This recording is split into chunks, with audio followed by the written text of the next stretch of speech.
యాదాద్రి భువనగిరి జిల్లా BRS party కార్యాలయంపై దాడిని ఖండించారు ఆ పార్టీ వర్కింగ్ ప్రెసిడెంట్ కేటీఆర్. ప్రతిపక్ష పార్టీల కార్యాలయాలపై దాడులు చేయడం కాంగ్రెస్ పార్టీ అలవాటుగా మారిందన్నారు. ఇందిరా రాజ్యం పేరుతో అధికారంలోకి వచ్చి తెలంగాణలో గూండా రాజ్యం చలాయిస్తున్నారని కేటీఆర్ మండిపడ్డారు.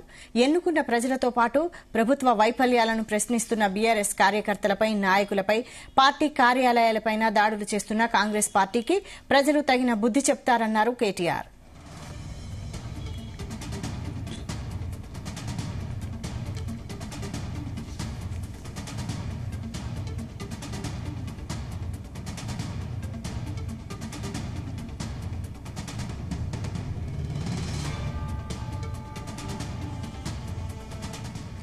పదేళ్ల పాటు ప్రశాంతంగా కొనసాగిన తెలంగాణ రాష్ట్రం ఈ రోజు అరాచకాలకు చిరునామాగా మారిందన్నారు కేటీఆర్.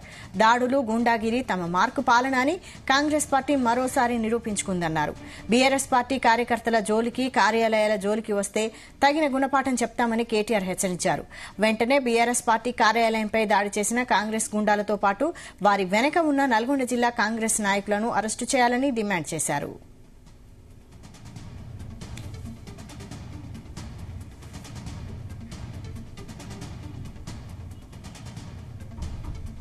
ఇదే అంశానికి సంబంధించి మరిన్ని డీటెయిల్స్ బ్యూరో చీఫ్ నరేందర్ అందిస్తారు. నరేందర్. రైట్ వైశాలి, యాదాద్రి భువనగిరి జిల్లా బీఆర్ఎస్ పార్టీ రాష్ట్ర కార్యాలయంపై, జిల్లా కార్యాలయంపై జరిగినటువంటి దాడి పట్ల బీఆర్ఎస్ నేతలు ఒక్కొక్కరుగా స్పందిస్తున్నారు. ముఖ్యంగా party working president KTR fire అయినటువంటి పరిస్థితి. ఇందిరమ్మ రాజ్యంలో ఈ అరాచకాలు పీక్ స్థాయికి చేరాయంటే కూడా ఆయన మండిపడినటువంటి పరిస్థితి.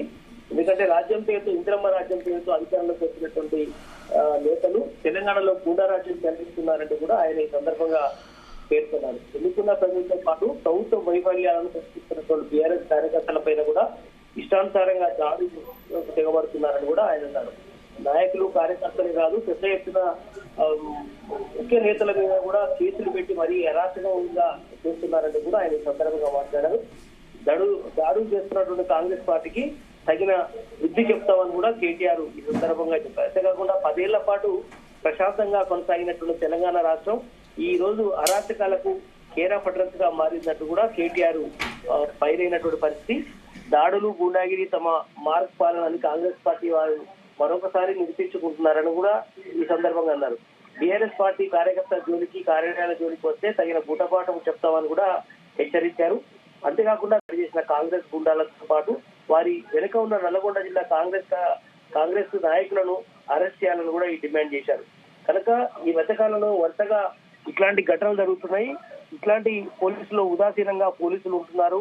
తమ నేతల్ని కావాలని అరెస్ట్ చేయడం కావచ్చు, కొట్టడంలో పోలీసుల పాత్ర కూడా ఇన్వాల్వ్ గా ఉందని కూడా చెప్తున్నారు. కనుక అట్లాంటి వాళ్ళను ప్రోత్సహిస్తున్నటువంటి పోలీసులు ఖచ్చితంగా తగిన మూల్యం చెల్లించుకోవాల్సిన పరిస్థితి ఉంటున్నారు. గతంలో కూడా చాలా సార్లు చెప్పారు కేటీఆర్, రెడ్ బుక్ రాసుకుంటున్నాను, ఎవరైతే పోలీస్ అధికారులు కావచ్చు, అదేవిధంగా ఇతర డిపార్ట్మెంట్ లో ఉన్నటువంటి అధికారులు కావచ్చు, ఇష్టానుసారంగా వ్యవహరిస్తే ఖచ్చితంగా మూల్యం చెల్లించుకోవాల్సి వస్తుందని కూడా చెప్పారు. ఈ మధ్య కాలంలో హరీష్ రావు మీద కానీ, కేటీఆర్ మీద కానీ పలు సందర్భాల్లో కేసులు పెట్టడం, దాని తర్వాత వేధించడం, ఇట్లాంటి అన్ని అంశాలను కూడా పరిగణలోకి తీసుకుంటున్నామని కూడా ఆయన పలు సందర్భాల్లో ఇచ్చారు.